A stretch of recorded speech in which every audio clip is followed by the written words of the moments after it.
All right, I'm Jack Donovan, and you are listening to or watching PH2T3R Pater, the Journal of Solar Culture. I'm here as always with my co-host, CB Robertson, author of many fine books. And tonight we are going to give a first look at Curtis Yarvin's Gray Mirror. We're not going to do a full review. I'd have to probably read it twice and write up a big essay. This is not the kind of book that you just dash off a little thoughts about. There's a lot of meat here. But I will say, and we wanted to talk about this book because it just came out, so we figured we'd jump into it right away. And we spent maybe 8 weeks talking about Plato's Republic last year, earlier this year actually.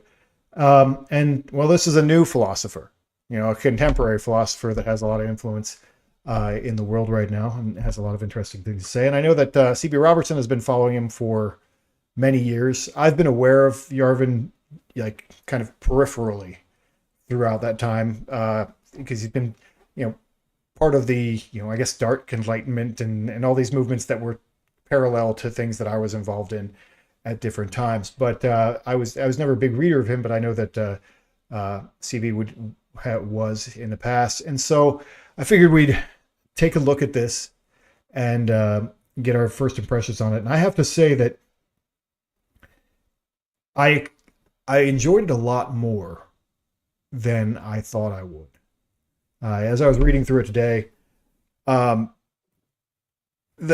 right is so used to doing these tiresome autopsies of the West. Since Oswald Spengler, here's what happened, and it's the most boring story in the world to me. And now it's like, I got it, communism bad. Okay, move on. I don't need to read that over and over and over again and live in that space of what happened to the West and what's going to happen. But this really didn't feel like that, and it was fun to read. I actually laughed a couple times. And it was a lot of. I didn't feel as challenged. It's called a Disturbance, and it's supposed to provoke you. But obviously, we're familiar with some outre ideas around here, and so a lot of it was just. I'm sure to the average, what he calls the political class, which is the NPR listener, which I think is entirely accurate. It does I'm feel sure like it they was would written for be. them. Yeah, it does. It feels like it was written for them, not necessarily me. I'm not shocked. I wasn't shocked to learn that FDR had a secret gay sex ring sting operation, or that Lincoln was a racist. I kind of knew that kind of stuff already, and it wasn't surprising. But to your NPR listener, so. Very interesting stuff, kind of fun stuff, and but challenging in certain aspects. But before we really get into it, I figured I'd have you give us a broad "who is this guy" thing. A little introduction to who is this guy, because that makes a little bit more sense to start there, because a lot of our readers and listeners don't know. So Curtis Yarvin began writing back in the 2000s. Back when blogs were still a thing. Curtis Yarvin is one of these people who says blogs are dead now. He might be right. I don't know. They still have a purpose, but it's kind of not just people sharing their ideas as private individuals anymore. It's more like SEO optimization for vinyl floor sales. Well, it's Substack. Yeah, No. or Substack. Which I think Curtis Yarvin has, and I think I'm subscribed to it. I think so. But he started writing under the anonymous pseudonym Mencius Moldbug, and there was a bunch of people who began writing out of Silicon Valley in the sort of digital age of algorithms and artificial intelligence, and a couple of people, and I think Curtis Yarvin, another name you'll hear associated with him sometimes, is Nick Land, who some people really like. I find him fairly uninteresting, but we're saying. So, a lot of human biases have worked their ways into how we've designed our country, how we've set up our nation states. How would a computer do it? So like, people messing around with ChatGPT today, trying to, let me write a novel. How would you design this? Hey, what should my investment portfolio be? ChatGPT, and I may or may not do that, but like, how would you do it? And as a thought experiment, how would you bypass human sort of emotional biases? And they started coming to some very interesting conclusions. A lot of revisionist history stuff, but one of the things that got revisited was this idea of monarchy. And Curtis Yarvin, who was Mencius Moldbug at the time, was one of the big advocates of that, saying basically what you have in history is monarchy is like the default setting. It's like the best setting, and that's actually kind of arguable because there's a lot of oligarchies in history as well. But well, we said actually when we went through, one of the things I appreciate about the book that he talked about, he kept bringing up human universals. He actually brought it up a few times, and that's my jam as well. It's like, well, start with human universals. What do people always do? And one of the human universals, which makes Americans sad, like myself, is oligarchy is the human universal. Like that's kind of how things always run. So, right. But the thesis that he's positing in this book is he calls it the conservation of sovereignty. Sovereignty is zero sum, which is if you break it down, he argues on the other side of this axiom, if you accept it, there's actually essentially no such thing as democracy in practice. Now, there is such thing as democratic power, like the so-called will of the people. And even in the most complete totalitarian autocracy, the tyrant has to take a few precautions to not piss off the people too much, or else he will get CEO'd. And that's democratic power. So are we saying that now? He's gonna get CEO'd. Probably should not be turned into a verb, but this is the Nassim Taleb point that he brought up in Skin in the Game. It's like before a certain time in history, I want to say it was like the 19th century at some point, there was an inflection point. But prior to this inflection point in like the 18th or 19th century, 95% of all world leaders, who were largely monarchs, died of poisoning or assassination of some sort, or on the battlefield. So different way of life, dangerous position. Even by the numbers today, being the president is one of the most dangerous jobs. I think it beats arborists on a per capita basis. So, but the essence of what he's doing in this book is he's bringing up the historical problem of epistemology. He's saying, like, how do we know what we know about history when we are already stuck inside a historical narrative? And I think one of the more useful and poignant examples he brings up, sort of metaphors he brings up, is like, imagine how North Koreans try to learn about the United States. What's the story of America look like in North Korea? It's like they probably get a lot of their facts right, but there's probably a je ne sais quoi, a certain something that they just can't grasp because their narrative about the world prohibits them from understanding about how we see the world. And if they were to take the steps that they would have to go through in order to grasp that, might even be illegal over there.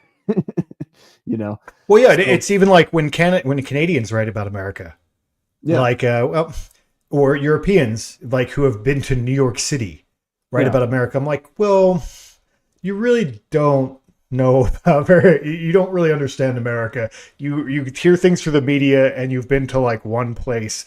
No. That's not, you don't get it. When you drive through Wyoming and you see them selling crossbows at a gas station, you're like, oh, this is also America. Yes. That's not all America. Actually, that was that place in Idaho. It's right near the border of Idaho and Oregon. It was my favorite place. I took a picture of it the last time I did that drive because it was like, I don't know, like I wouldn't say Harry or Jimmy Bobby's, whatever. Uh, Stop for guns and subs. Like it was a sandwich Yeah. shop that also sold guns. And I'm like, that is America.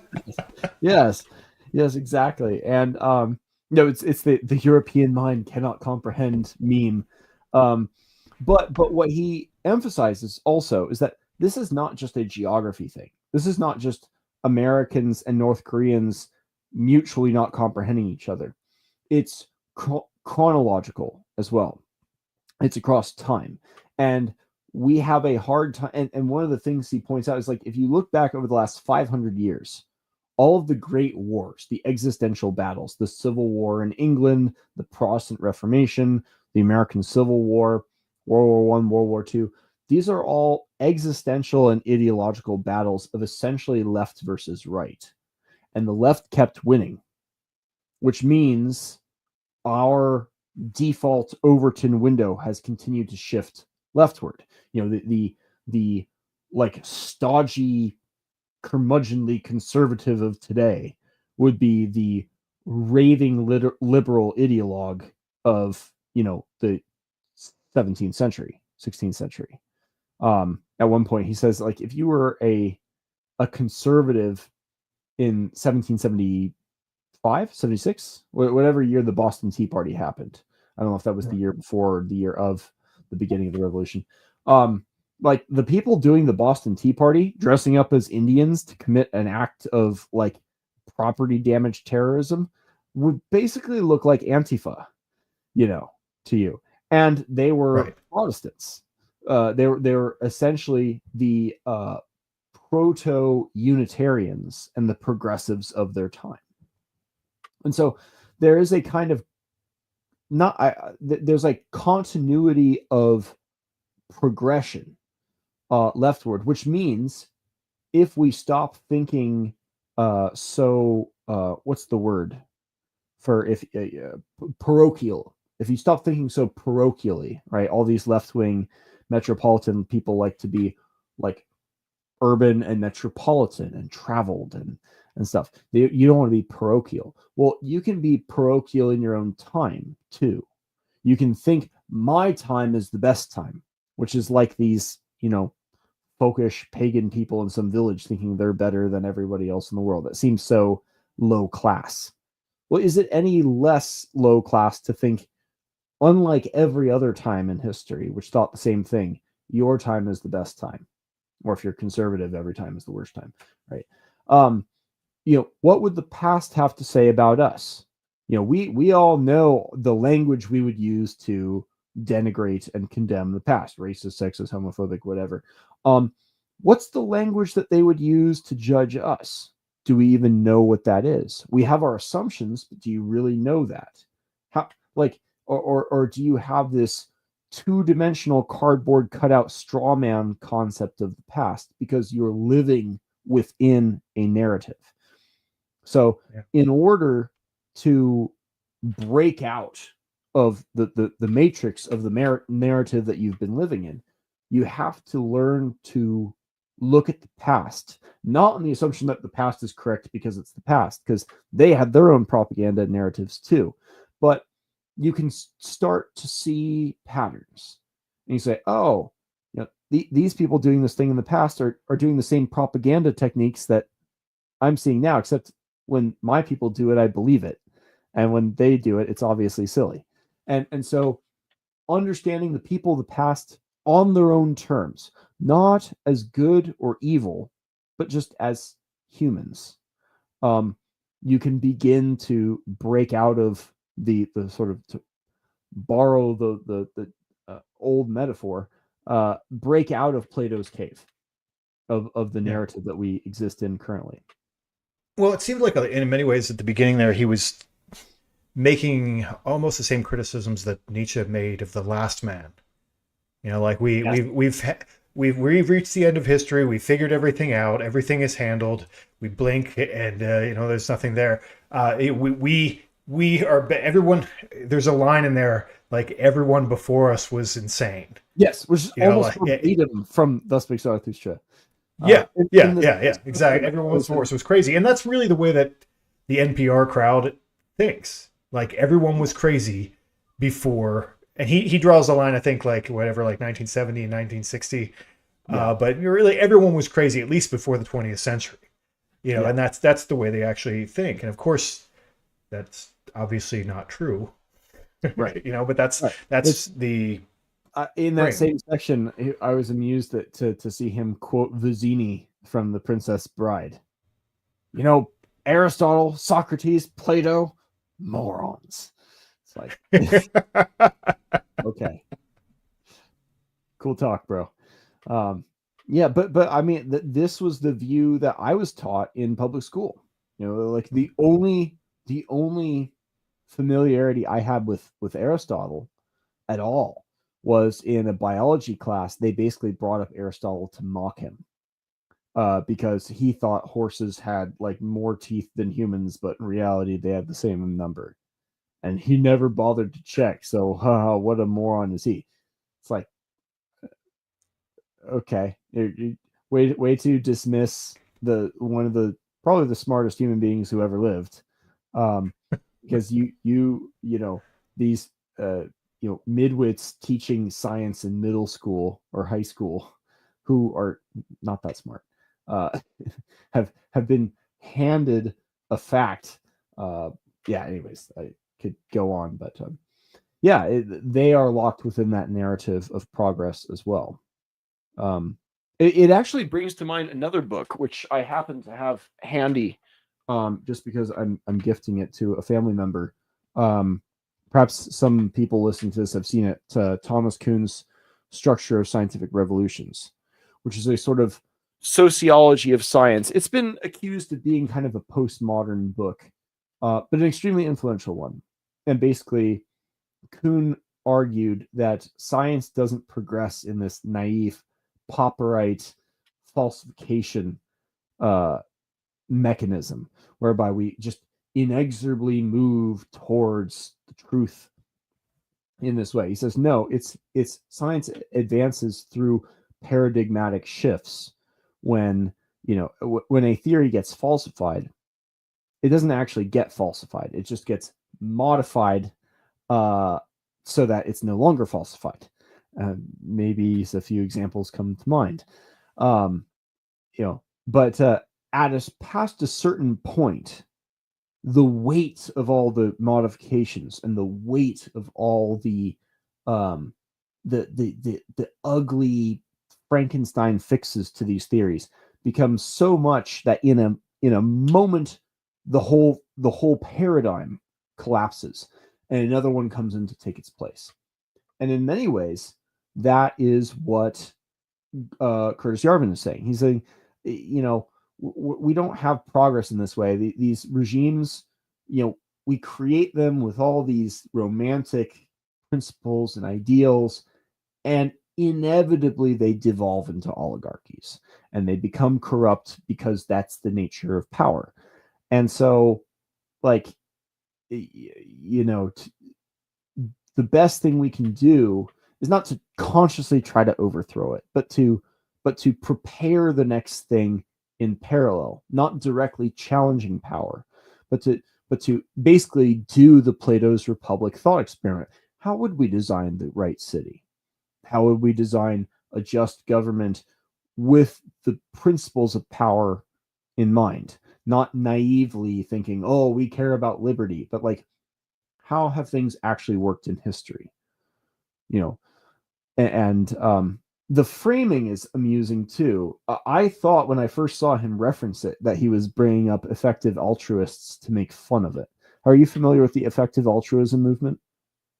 No, I skipped that. I kind of figured out for context clues basically what he was talking about as far as his purposes. I was impressed that he didn't make fun of them. I would have made fun of them if I was writing the chapter. But can I take a brief digression to talk about effective Please altruism? do. Because it brings up a possible criticism of his book, but maybe it's not a criticism. Maybe he's just using them as a prop to push this stuff forward.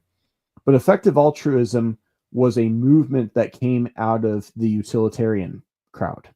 I don't know if Peter Singer was directly involved, but it was a lot of Peter Singer fans. It was a couple guys in particular from Silicon Valley said, let's take a quantitative approach to altruism, to philanthropy. Let's, we'll figure out what money, which money to which charities, how that in a quantifiable manner, how that helps the world and helps people.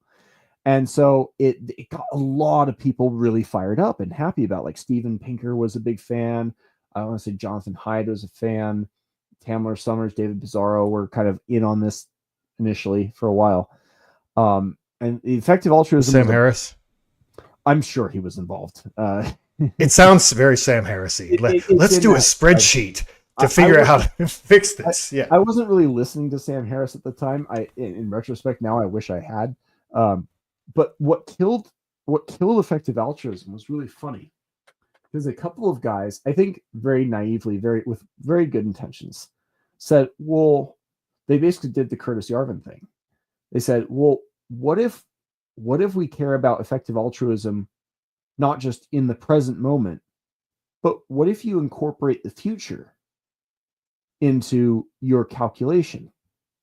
And suddenly all the utilitarian calculations just got blown up, because as soon as you start thinking about the future and potential future people as valid participants in your utilitarian calculation, first of all, calculation becomes impossible.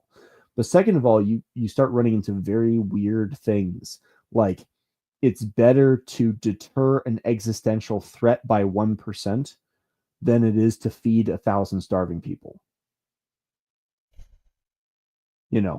And the math checks out, right?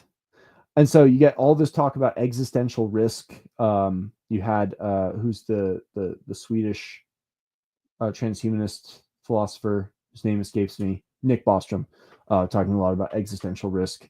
And suddenly all these people who got into effective altruism because they wanted to help people, all their money was now being diverted to basically just conferences where people talk about existential risk. And it completely took all the energy out of the movement. They're like, no, I don't want to send money to nerds talking in conferences. I wanted to feed homeless people, but the math is the math, right? Right. Or is it? Or is this was that actually what this was all about in the first place?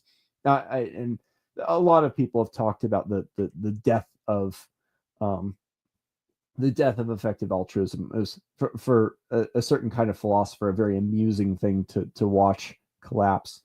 But the point that Curtis Yarvin brings up, and the reason he brings them up, is like they are right to distrust current narratives, distrust inherited wisdom, and say, what are the first principles?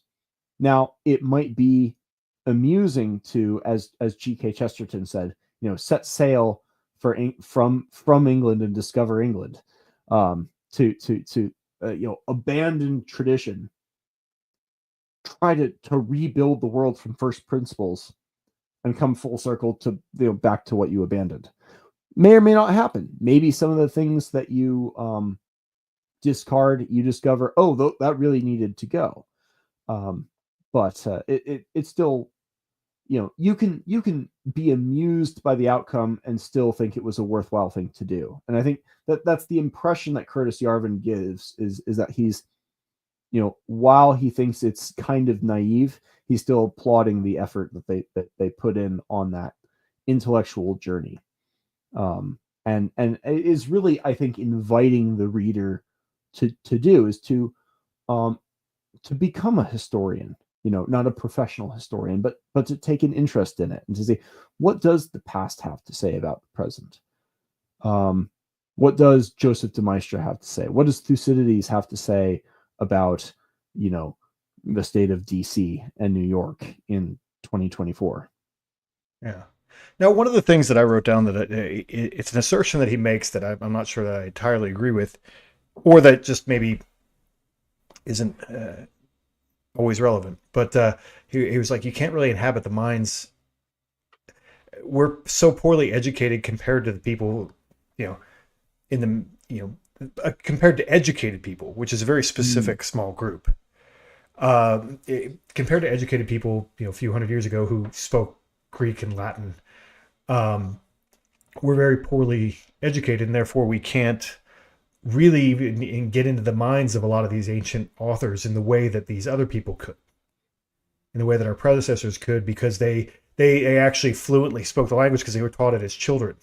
Like, so that they had, and obviously that language had been filtered down through scholars over the ages, and probably we wouldn't, whoever, someone 100 years ago speaking ancient Greek and Latin probably wouldn't understand it in the way that someone in ancient Rome or ancient Greece would, because in the way that AI didn't understand the idiom I was making about Dan Crenshaw, and I got banned for 7 hours today.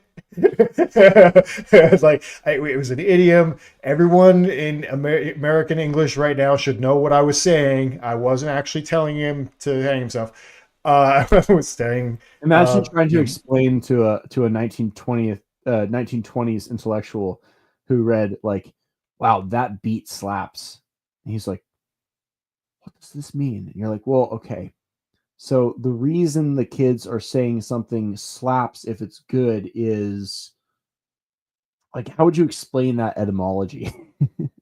Yeah. I mean, any slang. That. Yeah. What's the mindset that connects the verb slaps to is good? Like, just right. getting into that frame would be quite a leap. There's a street reality that we would miss no matter what. Even if we're reading the ancient authors in the exact context, there's a street reality. Like, one of the things I wrote down to think about was, I think, yeah. Well, I mean, it's his point in terms of, he was just saying how we were poorly educated, and the thing is, it's actually pretty normal. It's not unusual, in the sense that most people in history, were not literate.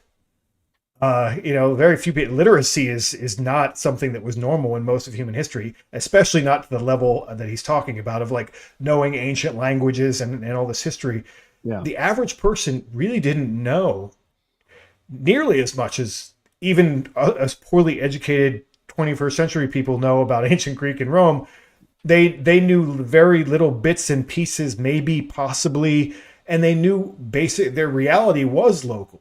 And he talks about localism and stuff, but their reality was very local, and that is normal for humans, right? To not have that frame, and to actually, and that's kind of freeing in a sense, because they're existing.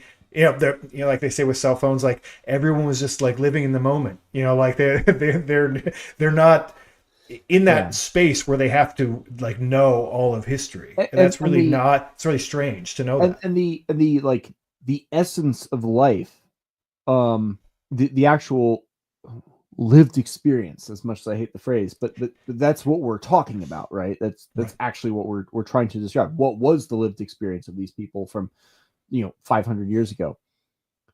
That part of their lives is not something that lends itself to conveyance through media. I mean, conversely, imagine you got a chance to meet a Viking warlord, and you could pick 4 pieces of media, written media, from contemporary culture, in the last decade, and by giving him these 4 pieces of media, convey what life was like and what we were like in 2024 United States, and one of those pieces of media had to be a presidential speech. Like how could you possibly convey what being an American was like in that sense? If you give them a constitution, even that's like that doesn't convey the spirit with which we are attached to this thing, because the Constitution itself, or the book of laws itself, doesn't convey how people feel about it and which parts they're attached to and so forth. Would you give him the transcript of a particularly poignant movie? Fight Club kind of comes close, but that exaggerates some things and makes us look slightly schizophrenic. How how could you possibly convey what life is like in a current in a given time period through media? It's Right. just not possible. And I think And what that's we his have point. from history is basically what's left. Like what Yes. hasn't been destroyed. It's not even curated. It's like what has it, like what tablets weren't destroyed, what manuscripts weren't lost. We have this very like almost randomly curated sense of what history is. So that's why I always say when people start talking about like they have this idea of history, like it's a story.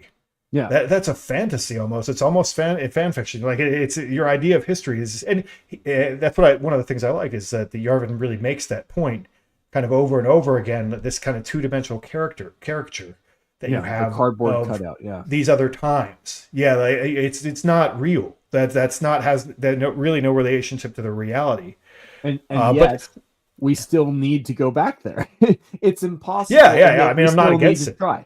Well, and he's not against it either. That's what he's No, advocating. He's like, yeah, you need to read history, and also you can never reach history.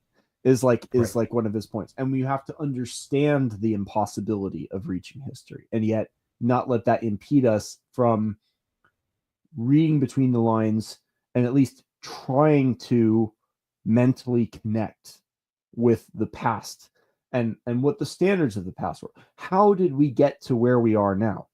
Because if we don't understand how we got to where we are, we have no idea where we are. We have no clue where we are. And we have no. You're just living in the moment.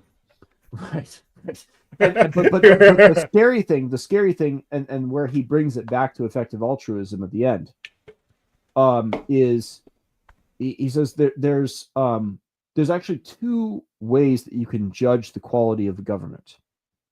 There's the on the we'll call it like the y-axis. There's competence, right? There's competent and there's incompetent. And then on the x-axis you have sane and insane. And he says if you want to optimize the world and do an altruism, there's basically nothing better than to do everything in your power to avoid an insane government, because there's nothing worse in the world than an insane competent government, except an insane and competent government. That's the worst possible. Insane and incompetent is at least like, oh, okay, you can kind of like I think that's what we around have. the outside. Yeah, I think that's what he's saying. We've reached a stage where we're like feeble and also kind of crazy. We have all these crazy things. We have all these contradictions that we advance as if they're obvious truths. And he said, not within this book, but what he talks about in some of his interviews and some of his talks is like, this is where a lot of white nationalists and Nazis come from, is they're bombarded with these obviously insane, obviously stupid narratives. And these, usually precocious young students who are dealing with, faced with the obvious absurdity of mainstream narratives. That these are, to put it in Thomas Kuhn language, paradigms that are burdened with the weight of their own modifications to stay alive. Say, I fucking hate all of this. What's the opposite of this? And I'm going to be the opposite of this. And he says, and what he says in other places, and he makes a little brief mention of it here. He says, like, the opposite of unwisdom is not wisdom, because the opposite of one bad thing is often another bad thing. It's very don't do a Satanism just because you're not doing an altruism. Yeah. Don't do a Satanism, because that's how I always like to classify that. Like, what is the best? Like, what is the most elevated virtue? If you invert it, you're basically doing a functional Satanism. It's not a religious thing, but you're functionally doing a Satanism at that point. And then you're just a kid at the mall turning crosses upside down at that point. Rebelling for the sake of rebelling. And one of the other themes that he puts forward in this book is, for all the left's victories across the last 500 years, because they basically won everything, where's the utopia? Right. Like, what did all that rebellion get you?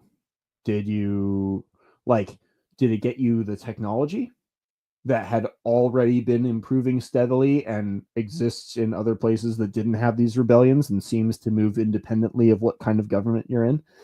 You know, Yeah. Well, a was good it the example he gives technology? is Cleveland nicer? Yes, I yes. mean, yeah, I mean, is Cleveland Cleveland nicer? And culture it's was clearly excellent. not nicer. Yeah, the Cleveland and he imagined he has the reader imagine a modern progressive and a believer in the sort of Steven Pinker enlightenment now, um, you know, trajectory of progress across history. What is it? The arc of history bends Arc towards of history justice or is. whatever. Is like having that progressive, go through bring a Cleveland inhabitant from the 1940s or 1950s forward in time to the present and have them walking through these abandoned industrial zones of Cleveland today and explain to them that yes, everything has improved, to Right. this like baffled and slightly terrified former Clevelandite looking at his clearly collapsed city, which, neither here nor there, was kind of my experience of Seattle over the past decade as well. Well, Seattle, almost all major American cities are just gross now. Like, I except mean, Salt Lake that's City. yeah. Well, no, maybe remember I got robbed like twice in Salt Lake City. Oh, that's right. Yeah. Yeah, my shop got robbed Never and mind. broken into. Wrong I, person. I, I have had to buy the same camera twice. Because there's a Yeah. lot of property crime in Salt Lake City. It's the suburbs that are very nice and well civilized, but the downtown is a wreck. Yeah. It's And people forget, like, third world countries and second world countries have really nice areas. They have really, really wealthy areas. They just also have collapsed neighborhoods. What makes a yeah. first world country is the sort of uniformity of success and standards of living and cohesion. And that's And not what one we could see say in that Cleveland. like America doesn't have that in the cities anymore. That's what you lost it, but it does have it in the suburbs still, and not all of them are very, very. But I mean, okay, like where I live, like a kid can leave his bike outside somewhere and it'll be there tomorrow. Which is Right. super high trust society. You're like, very suburban, very family oriented. Like everybody, when people put the slow down signs on the road, people actually slow down because all the kids are literally playing basketball like on the street. It's super high trust society. So that actually exists, but it Yeah. doesn't exist in the cities, and that has to do a little bit. And he didn't mention this at all, but it just occurred to me with the design that the progressives hate, which is the design of American cities, which is the whatever like Frank Lloyd Wright thing, where everybody has an acre or a half an Mm. acre or whatever, where we essentially the automobile design of America that it's designed for you to each have your own little separate space and move around in cars. And that's what progressives hate. They want everybody to be connected by public transportation, which Right. just brings crime to like nice places. And that's their dream. Walkable. Well, I miss walkable cities, I have to say, but they do. The safe zones and the high trust zones in America are in suburbia. Yeah. They aren't in the cities, which is a departure from old civilizations. Well, I guess So I guess it's the cities were what's always kind of garbagey though. it's interesting though, because the benchmark of a high trust society, the Mm-hmm. society from which we get stories of people forgetting their laptops on trains and having them returned to them, is Japan, and Tokyo especially. And that is a walking city. I mean, I'm sure you could drive there too, but like people get places by public transportation and walking. They live in high rises, they work in high rises, all that stuff. So while the suburbs are a kind of escape from the corruption of oligarchy that has come to dominate our cities for for why, that's its own interesting question. Like what happened to our cities exactly? is it just communism? And if so, what allowed communism to win there when it didn't win everywhere? You know, there's always like a question underneath the obvious answer. Right. But anyways, like those questions notwithstanding, there is some interesting geography there, and you know, there's a lot to say for and against suburbs, and like what are the suburbs, and our member Dylan Bain and I have chatted about suburbs and the design there. He's got some very interesting and I think thoughtful views on that. But the fact that we have examples of cities that aren't just high trust but have been trust for a very long time speaks to some other cause. It's not entirely clear what that cause is. You know, that there's a whole crowd of people who are reaching up with their hand to say, "I know the cause. Yeah. I know the cause. I know the cause." Right. Do you though? Do you though? Yeah. Have you looked for counterexamples? Can you not think of places where, because you know, all the people who think, "Oh, it's race, it's race." Right. Like I was you know, doing a service call as an electrician up north in the Spokane area. I won't get too detailed, but it was a very white community, also high property crime and meth use community. Well, like I said, It's not just okay, it's Salt Lake City. yeah, it's there are lots of factors that go into this things, and you don't need you know, it's not just racial you know, incongruity or whatever, especially because we have, you know, the in the quadrant of like high crime, low crime, you know, racially homogenous, non-homogenous, there's data points in all four of those quadrants, you know. Right. So it's more complicated than that, and there's an aspect of permissiveness. Yeah, well, and what you will tolerate is what you get, is kind of, and that's, and we could call that feminine rule as well. I mean, this kind of the empathy driven system, like, oh well, there's a reason, because there's so much of that. There's so much of that affects the major cities and how they're governed.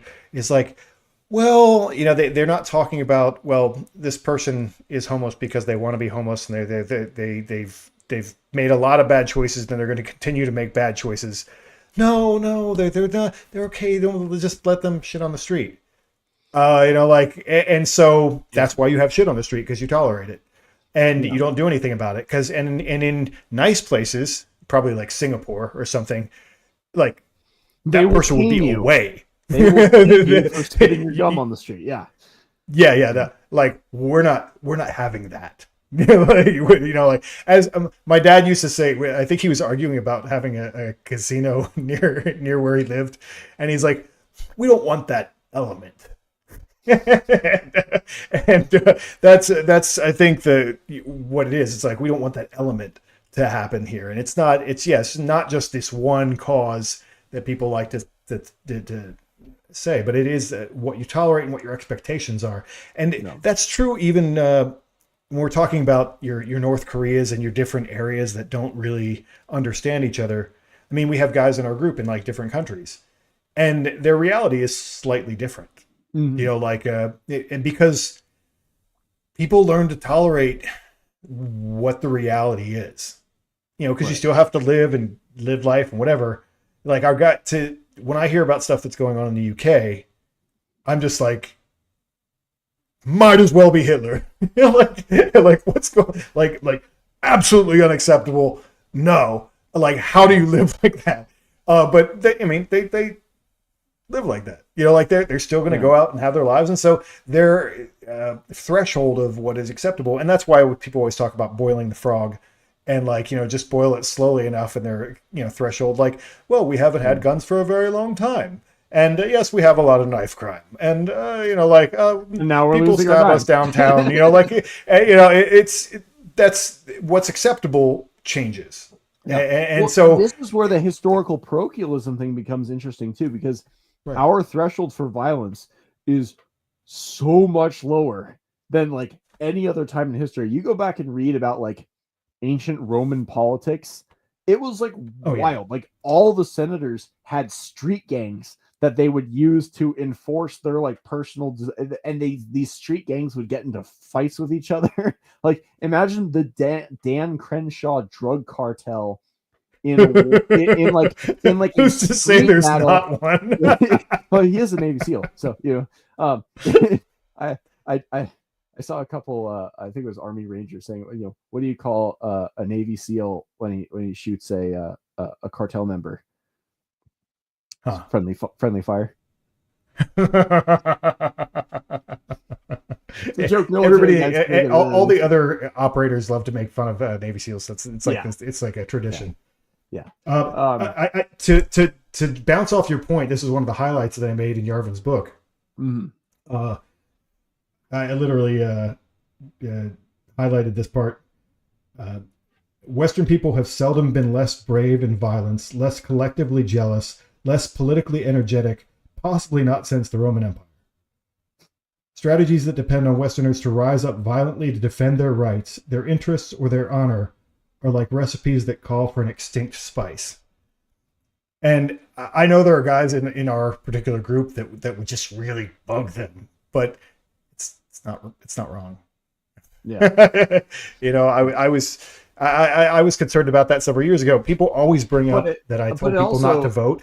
It also might not always be wrong, because we were at a point like this in Roman times, and then we weren't. So yeah, worth remembering. Well, that's a point that he brings up several times. It's like that history is crazy and that anything can happen.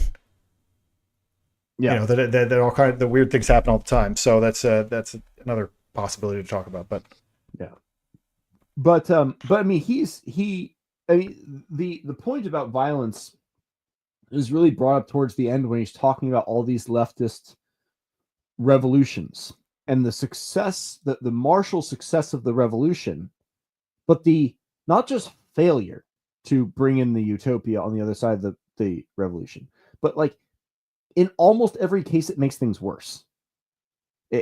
Where he's like, where was the revolution that made things better? But it never happened. Never happened. And every revolution that eventually resulted in some kind of improvement, it was after the regime that the revolution brought in was abandoned. I mean, and this is not just the point that he makes with the American Revolution, because he says he has a brief aside, but he writes a lot more about this in his blog, which I should mention is called Unqualified Reservations, back when he was writing under Mencius Moldbug. Like the American Revolution, the government that was put in place was called the Articles of Confederation, and it was a disaster. It sucked. And what happened was you essentially had a kind of military coup d'etat after like 9 years or so of this Articles of Confederation, where George Washington was basically made the king, more or less. And he said, okay, we're gonna have some order here. We're going to have a little bit more federal control here, and things got way better. Things got way better, but only when the romantic ideals of the leftist revolution kind of simmered down a little bit. And Joseph de Maistre wrote about the same thing in France when he talks about how the the regime after the glorious revolution, it's like that succeeded only in the places that succeeded. It succeeded in spite of their ideals, not because of them. Like the moments of order and success were people overriding the principles that people were trying to put in place. So these revolutions are never successful. So he's saying, in a sense, violent revolution, never mind like whether it feels good or not, it just doesn't work to accomplish the goal. And so the question then becomes, well, what do you do about an insane government? What do you do about a regime that is due for a regime transition? And this is volume 1 of a 4-volume series, and the later volumes will go into details, he promises on actually how to do that. But the sort of priming that he gives the readers that, well, the way to do this is to begin building a parallel regime, to basically do Plato's Republic, begin constructing the city, constructing the government outside the government. And he has this brilliant metaphor where he talks about the difference between a civilian and a soldier.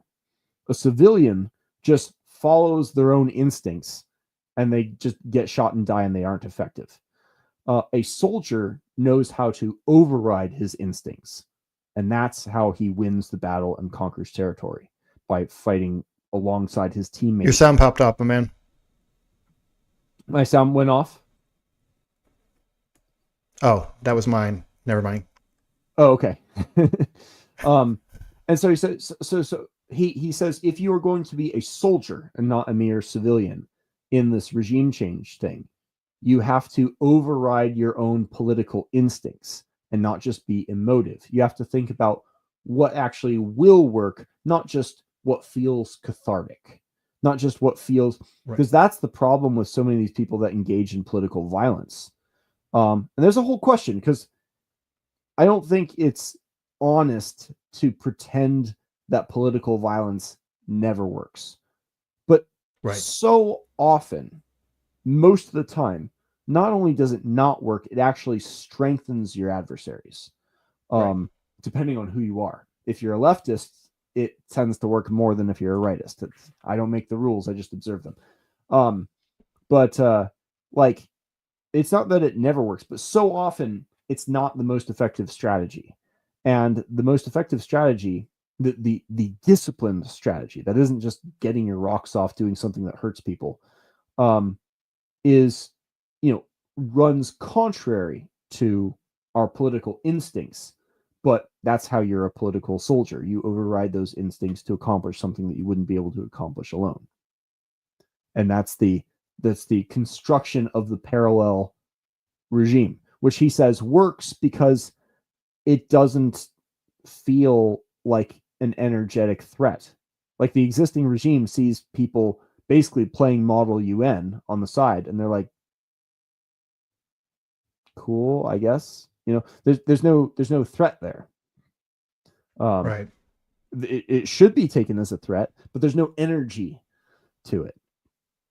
But when the existing regime hits that Thomas Kuhn state of paradigmatic collapse,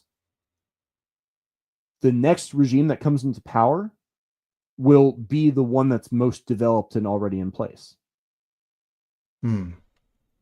That's an interesting situation compared to, this is the theory in this book, and I don't know when exactly he was writing it. Obviously, there's a lot of references to COVID and stuff like that, so it was not long ago. But it's interesting, the context of what just happened, because you have all the signs of like an inept bureaucracy that's crumbling. Putting like geriatric confused people up, and then crazy hoe bags, and like like just ridiculous people. Ridiculous people forward. And the propaganda was absurd. Yeah, and it didn't make any sense. It was incoherent. The messaging was incoherent. Like, as you've talked about many times, they didn't understand why they lost. And they don't understand. They still can't, they have no idea what happened. Yeah. But I've often been concerned, is it too late? Because you saw all this conversation maybe 5-8 years ago about the need for parallel structures, and maybe this is part of his influence, but a lot of people were talking about. I mean, I've been talking about you actually need you can't be mad that Hollywood doesn't make good movies. You actually have to make better movies. And the same is true in every area of society. You need to create these media creation platforms and so forth. But the right, or whatever you want to call it, the not communists, are so far behind in setting up that parallel structure. Well, That, like, are we at that point? We have the crumbling part and the other people rose in, but there's a lot of, I mean, they're obviously trying to do that right now. There's a lot of people who are trying to do that. I mean, I've known guys who, well, here's a good example. Warrior Poet Society, like, were building Yeah. their own channels, their own TV channels, like, years ago. So, I want to hear a funny news story from just this week. Okay, sure. I heard this reported by Scott Adams. Apparently, a number of media outlets are thinking about buying podcasts, and this was precipitated by, I guess, the Daily Wire. That there's some rumor, some weird talk about the Daily Wire buying Timcast. Buying Timcast, yeah. Yeah. I don't know if that's a good move or a bad move, but what it's a herald of is if the mainstream media companies, suppose the mainstream media companies never go away, but suppose they started divesting from TV programming and all the pundits started having to find jobs. Suppose MSNBC got rid of Rachel Maddow and bought some like left-wing podcasts. What you're seeing is a media regime transition. And the fact that the people with the money are the same, in a sense, doesn't matter to some degree. Yeah, well, I mean, that's just a change of format, though, not a change of tone or like messaging. It's like yes and no. Like, if they don't understand why they lost, they're just going to hire the podcaster that sounds like Rachel Maddow. Yeah, that is my, that's the thing. My favorite comment was that we need our own Joe Rogan. Right. It was everybody laughs about that. Left, yeah, but yeah. I mean, I think that's true that like they could just replace people with people that try, but they'll get out competed. The reason that Joe Rogan is so competitive is because he's doing things that their own ideology doesn't allow.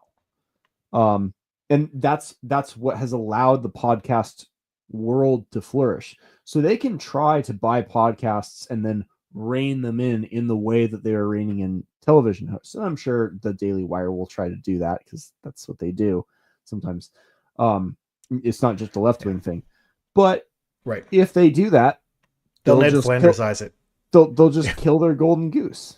And it's not stopping people from continuing to make podcasts elsewhere, or blogs, as the case was, back in the 2000s. Podcasts are a very 20 teens kind of thing.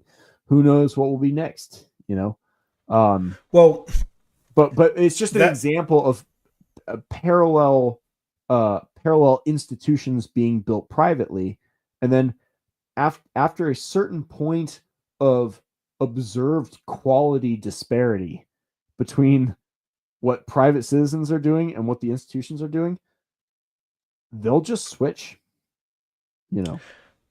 Yeah, well, the only thing is, and he actually makes this point. Yarvin makes this point in this book, is that not everything is Darwinism, and that the marketplace of ideas doesn't necessarily yield the best ideas. No, and that's obviously that's something that like the Joe Roganish kind of guy in me hates. Because everyone, I mean, that's very Elon, like, just have a free open discussion and the best ideas will rise to the top. And that's actually not what happens because of human nature and marketing. And the best example of this, I think, is TikTok. Yeah. What do humans watch the most? What do people, what gets their attention the most has nothing to do with the best marketplace of like the best ideas rising to the top. So then the question becomes, all right, so what is the context? What are the situations in which the marketplace of ideas does select for truth? And this, I think, is the essential point of not just Lord of the Rings, but Plato's Republic. as a whole. It's the question of power. And Mhm. whenever there is a question of power, whenever there's tension, then everything becomes about power. And later on in the book, he has this very humorous little mini chapter where he's like, so how do you do an effective altruism? Well, in order to do an altruism, you have to have power. But because power is zero sum, if you only have some power, then the most effective altruism you can do is use the power you have to get more power.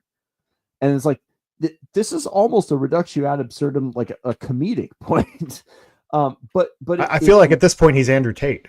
But it leads to the point for absolute monarchism, because as soon as you have a consolidated state where power is secure in itself and is not being directly challenged, when there is not a threat to power, then suddenly power is actually out of the equation. And then discussions are like free to be about, to select for truth. This is it's the sort of the point I bring up occasionally when we talk about like keep philosophy boring. It's like if philosophy has any danger of like cultural relevance or wealth or fame or power, like when did science start to become corrupted? Maybe there have been epistemological problems for a while, but as soon as scientists started getting the deferential respect of politicians, things started to snowball downhill very fast. And when money got involved, corrupt incentives became exacerbated. But when guys are just doing scientific experiments, when they're just Justin O. Schmitting it and just like, what does a bee sting feel like compared to a wasp sting or whatever? Like, that's where you get science in its spiritual purity, when power is not at play. And so the question becomes a context and systems question. How can you have a system in which power is not at play? And I think it's probably impossible to get there in a truly like absolute zero pure sense, but you can move a lot closer to that in a context where political power is consolidated and secure in itself. And I think that's the point that Curtis Yarvin is trying to make in his case for monarchism. Cool. Well, one thing that I wanted to bring up, just because I enjoyed it, was he makes this quote, which is something I say all the time, but people have this idea that I don't know, certain things are like they came out of outer space or something. But as I always say, man created everything around us. Like it was, and he basically writes that out. Our institutions feel contingent and even natural, as if they were never designed but merely grew. Yet every one of them was once someone's sketch on a cocktail napkin. Who was that person? What was he trying to draw? What was his engineering goal? And that's something that we've kind of talked about with solar idealism and philosophy and so forth, is that, let's just, what are our ideas? Let's just go forward with that. Let's just, the idea that you have to like refer back to everything and make sure everything's square or whatever, well, what do you think is good right now from where we are and where like, what is good right now? Let's write that down and do that. Rather than like trying to square it with all these other things, like we are men existing in the world, living free with in the moment. Let's write something out of a cocktail napkin and live that way. And that's the way that men of action approach the world. Yeah, like that's what Elon Musk does. Yes. Like we should do a thing. Let's do it. And without in the tendency of the intellectual is more to like. And I'm like halfway in between, for sure. I'm like, I don't know, and you weigh everything. You have to like go back and check everything. But like men of action, write it down on a cocktail napkin. Let's make it happen. Let's do it. And it frees us, and it reminded me of this thing that it is said on X all the time, which is like, you can just do things. Because I think we have this, especially not so much my generation, but a couple generations, maybe the younger kids, because they've been raised to in the educational system to ask for so much permission and look for what are the 5 steps to do this for everything. I think that the idea of you can just do things is very freeing, and that's, I think, why it became very popular. But I mean, I think, and that's really what Yarvin is saying to a certain extent. Like, you can just do a regime change. And by the way, here's how. And I'm so confident that I'm gonna teach you how to do it in a book, and it's not gonna get banned. Watch this. Right. I can just write a book teaching people how to do a regime change, and they'll do it. Yeah. No, it's cool. It's a cool idea. Yeah. I mean, whether or not each, point of agreement or whatever, it matters, but it's a cool idea and it's a cool book. And, like I said, I wasn't expecting to enjoy it as much as I did, but I would definitely recommend it. It's put out by Passage Press. It's a fun book. It's a fun, and his style's probably fun for you because you're a philosophy nerd, but it's not like fun for a normal person. I know some other people who are philosophy nerds who find his style pretentious and a little bit condescending. But I don't know. It's fun. His little asides, his little comments, like when he was talking about writing this book and how it's not going to get banned, and he's like, I don't even think it's going to get banned in Germany. Heil, friends, and kiss. Like, it's just really, it's fun, and like the he's just a good writer too. Like that passage you quoted before, comparing, the call for violence or whatever, like cooking from a recipe that calls for a spice that no longer exists. Like those little asides are, it's just great writing in many places. It's good stuff. It's good stuff. So I think we'll probably wrap it up there, just so we have everything. But sure. Again, it's from Passage Press. It's obviously Gray Mirror by Curtis Yarvin. Fascicle I, Disturbance. When I read that and I look at it and whatever, it reminds me of one of my favorite all-time artists. Anyone who knows me knows that it's Matthew Barney. And he made this weird, abstract, like multi-part thing called Cremaster, which is a gland that moves your testicles up and down.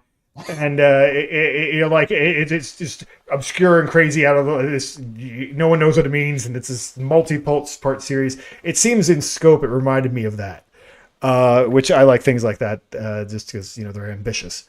But anyway, so this is our podcast because we have a lot of new viewers that are tuning in that aren't normally. So it's also on YouTube. It's part of the Order of Fire, my men's group that's attached to Solar Idealism, my book Fire in the Dark.